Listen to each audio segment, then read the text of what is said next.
வணக்கம். நீங்கள் இணைந்திருப்பது சமூகத்தின் மதிய நேர பிரதான செய்திகளோடு இணைந்து கொள்ளும் நான் டோரின் புஷ்பராஜா. விரிவான செய்திகளுக்குள் செல்வதற்கு முன்னதாக முதலில் தலைப்புச் செய்திகள். கெக்கர்களால் திருடப்பட்டு $6.6 மில்லியன் ஓமானில் மீட்பு, தீவிரமாகும் விசாரணை. நாட்டில் மீண்டும் தலை தூக்கும் ஜானிக்கால் நோய், 68 பேருக்கு தொற்று உறுதி. இதய சிகிச்சைகளுக்காக காத்திருக்கும் 10,000 நோயாளிகள், பாரிய நெருக்கடியில் மக்கள். எரிபொருள் உரம் விலை உயர்வு, மாற்றுத் தீர்வுகள் குறித்து விவசாயிகளுக்கு இன்று முதல் ஆலோசனை. கணையமுள்ள சஞ்சீவ படுகொலை, பயங்கர ஆயுதங்களுடன் முக்கிய குற்றவாளி கைது. சிலை மீது கிடந்த தலை, பிறந்த நாளில் அரங்கேறிய பயங்கரத்தின் திடுக்கிடும் பின்னணி. இன்று 100 மில்லிமீட்டர் மழை, உயரும் கடல் அலைகள், 16 மாவட்டங்களுக்கு மண் சரிவு அபாய எச்சரிக்கை விடுப்பு. குறைந்து வரும் நதிகளின் நீர்மட்டம், நீர்ப்பாசன திணைக்களத்தின் அறிவிப்பு. ஜாழ் மாநகர சபையில் முள்ளிவாய்க்கால் நினைவேந்தல் அனுஷ்டிப்பு. கடலில் விழுந்த விமானம், 11 பேரை உயிருடன் மீட்டு அமெரிக்க படைகள். அவை எமது தலைப்புச் செய்திகள். இனி தொடர்பான விரிவான செய்திகள். Fourth Monkey Connect. ஆசிய நாடு ஒன்றிலிருந்து சைபர் குற்றவாளிகளால் திருடப்பட்டதாக சந்தேகிக்கப்படும் $6.6 மில்லியன் அமெரிக்க பணத்தை ஓமான் அரசு போலீசார் மீட்டுள்ளதாக சர்வதேச ஊடகங்கள் செய்தி வெளியிட்டுள்ளன. இந்த தொகையை ஓமானில் உள்ள வங்கியொன்றின் ஊடாக அந்த நாட்டு நாணயத்திற்கு மாற்ற முயன்றபோது ஓமான் போலீசார் அதனை தடுத்து நிறுத்தியுள்ளனர். சர்வதேச போலீசாரின் உதவியுடன் முன்னெடுக்கப்பட்ட விசேட நடவடிக்கையின் மூலமே இந்த பணம் கைப்பற்றப்பட்டுள்ளது. சைபர் குற்றவாளிகளால் இந்த பணம் எந்த ஆசிய நாட்டிலிருந்து திருடப்பட்டது என்பது இதுவரை அதிகாரப்பூர்வமாக வெளிப்படுத்தப்படவில்லை. எவ்வாறாயினும் அண்மையில் இலங்கையின் திரைசேரியிலிருந்து $2.5 மில்லியன் தபால் திணைக்களத்திலிருந்து $6,25,000 திருடப்பட்டதாக தகவல்கள் வெளியாக இருந்தன. இதனால் ஓமானில் மீட்கப்பட்ட பணத்திற்கும் இலங்கையில் காணாமல் போன பணத்திற்கும் ஏதேனும் தொடர்பு இருக்கிறதா என்பது குறித்து தற்போது அதிக கவனம் செலுத்தப்பட்டு வருகின்றது. இலங்கை தவிர வேறு எந்த ஆசிய நாட்டிலிருந்தும் அண்மை காலத்தில் இவ்வளவு பெரிய அளவிலான பணம் காணாமல் போனதாக தகவல்கள் எதுவும் வெளியாகவில்லை என்பதும் குறிப்பிடத்தக்கது. VT cash and carry VT super ஸ்டோரின் கல்யாணி அன்னபூரணி பிராண்டில் அன்றாட வாழ்க்கையின் அனைத்து பொருட்களையும் ஒரே இடத்தில் பெற்றுக்கொள்ள வீட்டி கேஷ் அண்ட் கரி பாரிஸின் லாட்சப்பல். நாட்டில் கடந்த 2025 ஆண்டில் மாத்திரம் 68 ஜானிக்கால் நோய் பாதிப்புகள் பதிவாகியுள்ளதாக ஜானிக்கால் நோய் தடுப்புக்கான தேசிய இயக்கம் தெரிவித்துள்ளது. பரிசோதனைகளின் போது கண்டறியப்பட்ட நோயாளர்களில் சரிபாதியானோர் இந்தியாவிலிருந்து வருகை தந்து இலங்கையில் பணியாற்றும் வெளிநாட்டு தொழிலாளர்கள் என்பது குறிப்பிடத்தக்கது. ஜானிக்கால் நோய் தடுப்பு இயக்கத்தின் பணிப்பாளர் மருத்துவர் பிரசங்க சேரசிங்க தெரிவிக்கையில், நோய் தொற்று உறுதி செய்யப்பட்டு 68 பேரில் 34 பேர் இலங்கையர்கள் என்றும் மீதமுள்ள 34 பேர் இலங்கையில் பல்வேறு துறைகளில் பணியாற்றும் இந்திய பிரஜைகள் என்றும் கூறியுள்ளார். இந்த நோய் தொற்று பிரதானமாக கொழும்பு, ஹம்பகா, களுத்துறை, காலி, மாத்தறை, ஹம்மந்தோட்டை மற்றும் ஆகிய 7 மாவட்டங்களில் தொடர்ந்து பதிவாகி வருவதாகவும் அவர் சுட்டிக்காட்டியுள்ளார். இதனிடையே இலங்கையிலிருந்து ஜானிக்கால் நோயை 2030 ஆண்டுக்குள் முழுமையாக ஒழிப்பதை அரசாங்கம் இலக்காக கொண்டுள்ளது. மேலும் உள்ளூர் ரீதியாகவும் பரவும் தொற்றுக்களை பூஜ்ஜியமாக குறைத்து நோய் பரவலை கட்டுப்படுத்தும் நோக்கில் பொது சுகாதார கண்காணிப்பு நடவடிக்கைகள் தீவிரப்படுத்தப்பட்டுள்ளதாக சுகாதார திணைக்களம் தெரிவித்துள்ளது. அரசு மருத்துவமனைகளில் சுமார் 10,000க்கும் அதிகமான இருதய நோயாளிகள் சத்திர சிகிச்சைகளுக்காக நீண்டகாலமாக காத்திருப்பு பட்டியலில் உள்ளதாக மருத்துவ மற்றும் சிவில் உரிமைகளுக்கான மருத்துவ சங்கங்களின் கூட்டமைப்பு தெரிவித்துள்ளது. கூட்டமைப்பின் தலைவர் மருத்துவர் சமல் சஞ்சீவ இதுகுறித்து தெரிவிக்கையில், தனியார் மருத்துவமனைகளில் இதய சத்திர சிகிச்சைக்கான அடிப்படை செலவு தற்போது $1.5 மில்லியன் தாண்டியுள்ளது. நோயாளி மருத்துவமனைகளில் தங்கியிருக்கும் காலம் மற்றும் அதிதீவிர சிகிச்சை பிரிவில் வழங்கப்படும் சிகிச்சைகளை பொறுத்து இந்த செலவு மேலும் அதிகரிக்கக்கூடும். இதனால் நடுத்தர மற்றும் குறைந்த வருமானம் பெறும் குடும்பங்கள் பாரிய பொருளாதார நெருக்கடியை சந்திப்பதாக அவர் தெரிவித்தார். கொழும்பு தேசிய மருத்துவமனை, கண்டி, அனுராதபுரம், ஜாழ்ப்பாணம், மட்டக்களப்பு மற்றும் கராப்பட்டி ஆகிய போதனா மருத்துவமனைகளில் மட்டும் சுமார் 10,000 நோயாளிகள் சத்திர சிகிச்சை மற்றும் நோய் கண்டறியும் பரிசோதனைகளுக்காக காத்திருக்கின்றனர். சில நோயாளிகள் தமது சத்திர சிகிச்சைக்காக 29 மாதங்கள் வரை காத்திருக்க வேண்டிய கட்டாயத்திற்கு தள்ளப்பட்டுள்ளனர். சில அரசு மருத்துவமனைகளில் அத்தியாவசிய சத்திர சிகிச்சை உபகரணங்களுக்கு தட்டுப்பாடு நிலவுவதுடன் நோயாளிகள் தமது இரத்த பரிசோதனைகளை தனியார் நிறுவனங்களில் மேற்கொள்ள வேண்டியுள்ளமையும் நிலைமையை மோசமாக்கியுள்ளது. இதய சிகிச்சைகளுக்காக ஜனாதிபதி நிதியத்திலிருந்து நிதி உதவி வழங்கப்படும் என அறிவிக்கப்பட்ட போதிலும் நடைமுறையில் அத்தகைய உதவிகள் முறையாக சென்றடைவதற்கான ஆதாரங்கள் மிக குறைவாகவே உள்ளதாக மருத்துவர் சமல் சஞ்சீவ குற்றம் சாட்டினார்.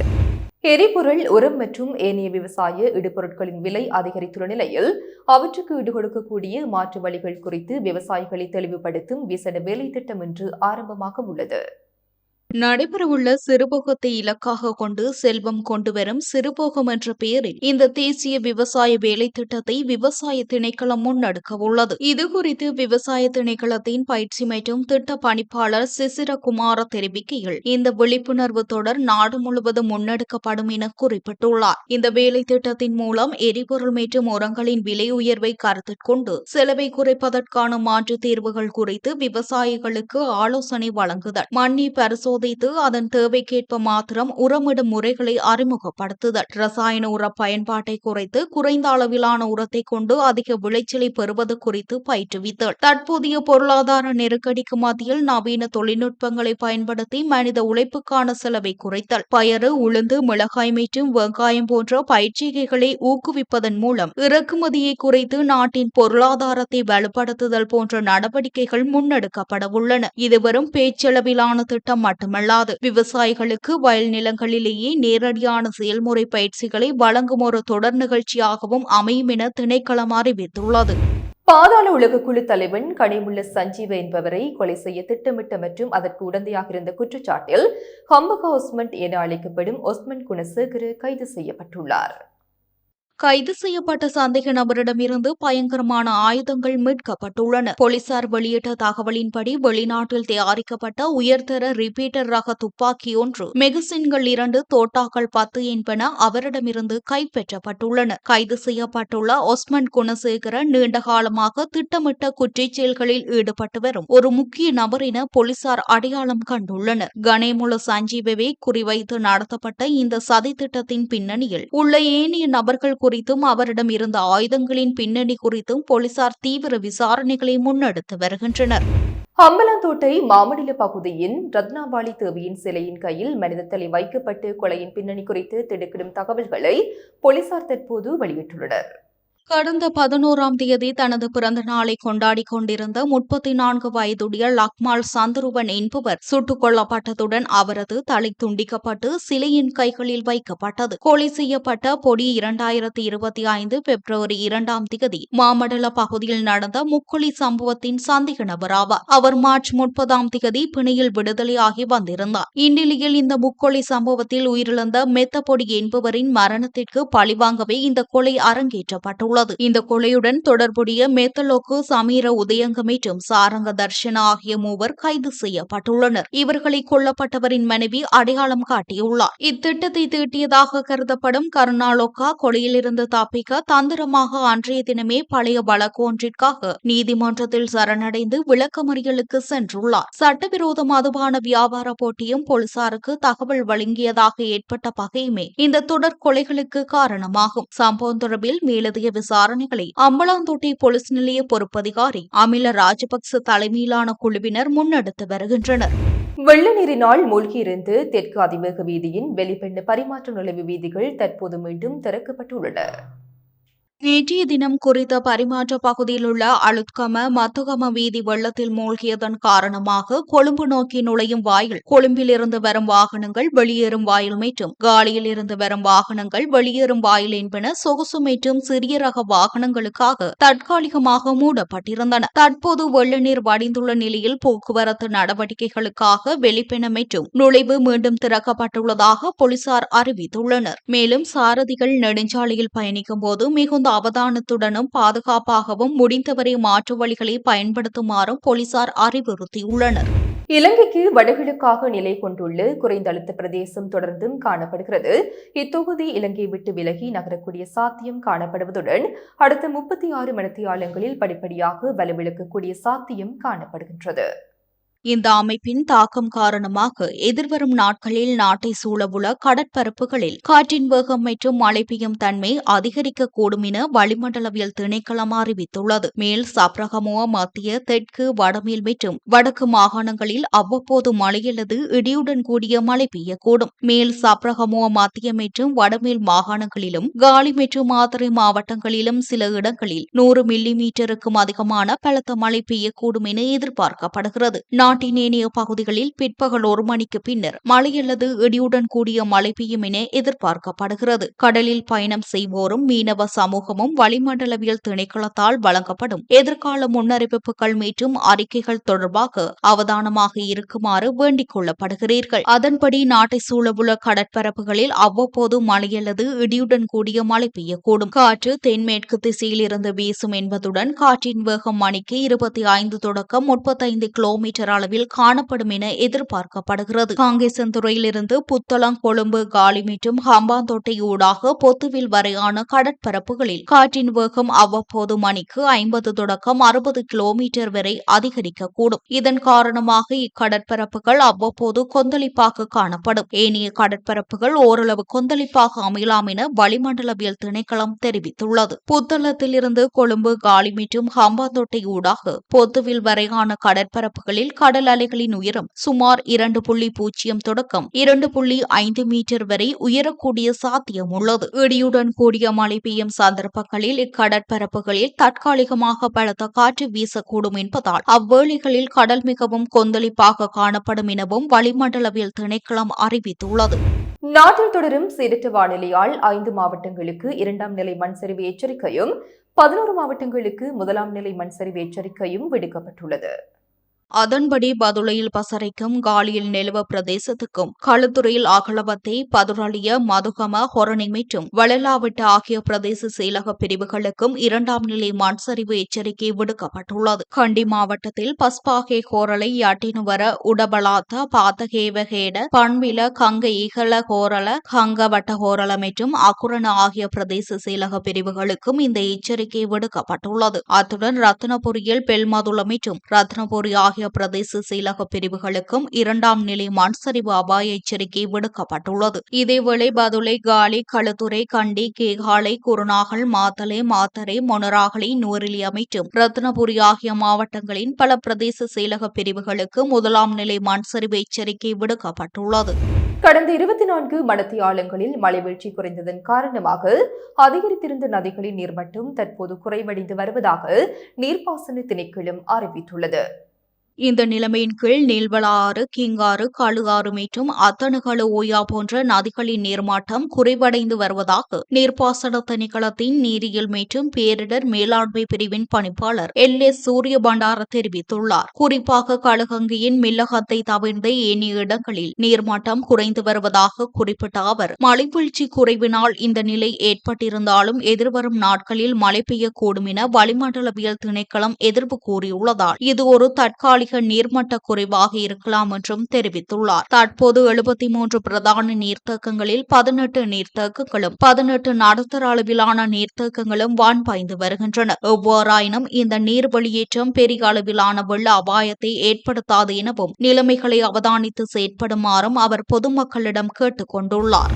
2009ஆம் ஆண்டு முள்ளிவாய்க்காலில் இடம்பெற்று தமிழின இனப்படுகொலை நினைவு கூறும் வகையில் அனுஷ்டிக்கப்படும் மே 18 தமிழின அழிப்பு நாள் நினைவேந்தல் வாரம் ஆரம்பிக்கப்பட்டுள்ள நிலையில் இன்று யாழ்ப்பாண மாநகர சபையிலும் அஞ்சலி நிகழ்வு இடம்பெற்றது. யாழ்ப்பாணம் மாநகரின் முதல்வர் மதிவதனி தலைமையில் நடைபெற்ற இந்த நினைவேந்தல் நிகழ்வில் சபா மண்டபத்தில் அமைக்கப்பட்டிருந்த சிறப்பு நினைவு படத்தின் முன்பு ஈகச்சுடர் ஏற்றப்பட்டு மலர் தூவி அஞ்சலி செலுத்தப்பட்டது. இதன்போது மாநகர சபை உறுப்பினர்கள் மற்றும் அதிகாரிகளும் கலந்து கொண்டு உயிரிழந்த மக்களின் நினைவாக மௌன அஞ்சலியும் செலுத்தியுள்ளனர். எனினும் தமிழின படுகொலை நினைவேந்தல் நிகழ்வை NPP மற்றும் EPTP உறுப்பினர்கள் புறக்கணித்து வெளிநடப்பு செய்ததாக தகவல்கள் தெரிவிக்கின்றன. முள்ளிவாய்க்கால் நினைவேந்தல் வாரத்தை முன்னிட்டு வடக்கு மற்றும் கிழக்கின் பல பகுதிகளிலும் தொடர்ச்சியாக நினைவேந்தல் நிகழ்வுகள் நடைபெற்று வருகின்றன. கொழும்பு நகரின் மிகச்சிறந்த முகவரிகளில் ஒரு புதிய வாழ்க்கை முறையின் அடையாளம் உருவாகிறது. Blue ocean group.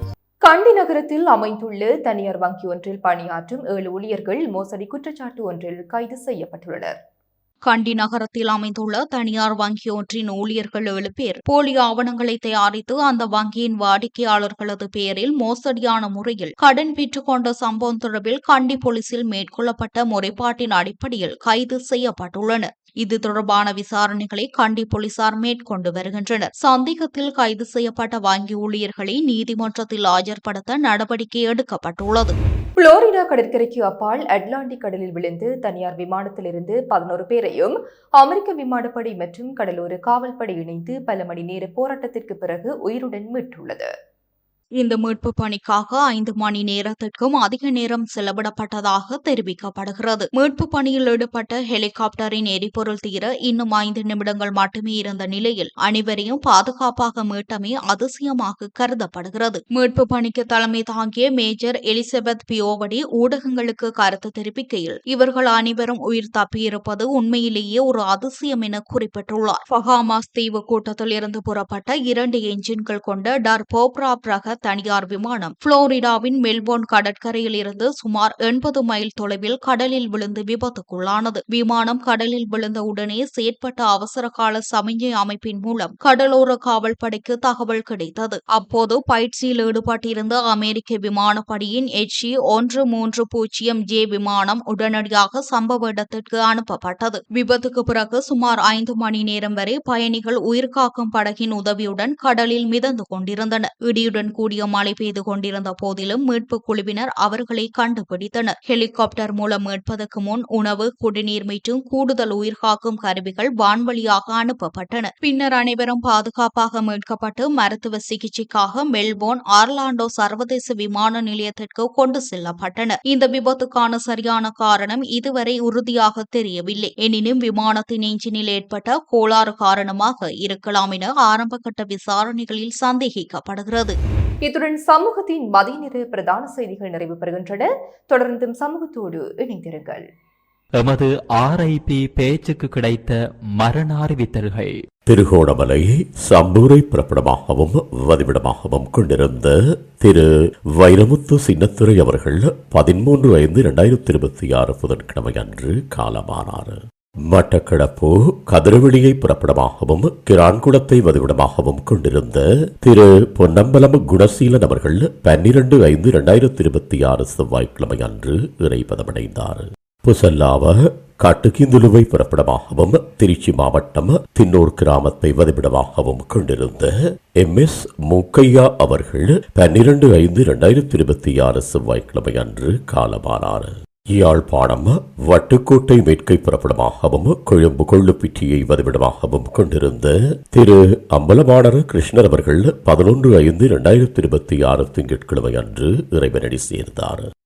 மேலே அறிவிக்கப்பட்ட அனைத்து மரண அறிவித்தல் இறுதிக்கிரியை பற்றிய தகவல்களை அறிந்து கொள்ள ரிப்டாட் பேஜை பார்வையிடுங்கள். இதற்கான லிங்க் கீழிருக்கும் டிஸ்கிரிப்ஷனில் பார்வையிடலாம். இது போன்ற செய்திகளை தெரிந்து கொள்ள சமூகம் நியூஸ் சேனலை சப்ஸ்கிரைப் செய்து அருகில் உள்ள பெல் பட்டனை கிளிக் செய்யுங்கள். மேலும் இது போன்ற செய்திகளை உடனுக்குடன் தெரிந்து கொள்ள சமூகமீடியா.com என்ற இணையதளத்தின் வாயிலாகவும் எங்களுடன் இணைந்திருங்கள்.